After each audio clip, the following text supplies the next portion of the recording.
তোর মা দিন দিন যে কি রান্না বান্না করে একটু স্বাদ হয় না। ঠিকই করেছো, রান্না আছে খুব একটা ভালো হয়নি, খাওয়া যায়।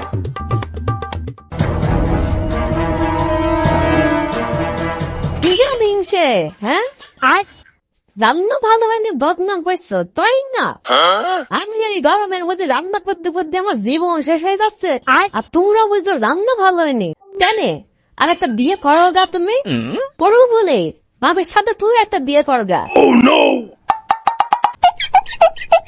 দুষ্টু কোকিল ডাকে রে কুকু কুকু কুকু কুকু মনে। ওরে বাবা, বিয়ের কথা বলে দেখে দুইজন কি খুশি। হ্যাঁ, চোখে চোখে কথা বলো, মুখে কিছুই বলো না, ভালোবাসার না। আর আমরা তো মেনছে বিয়ে করে সকল তাই না? কি করছো তুমি?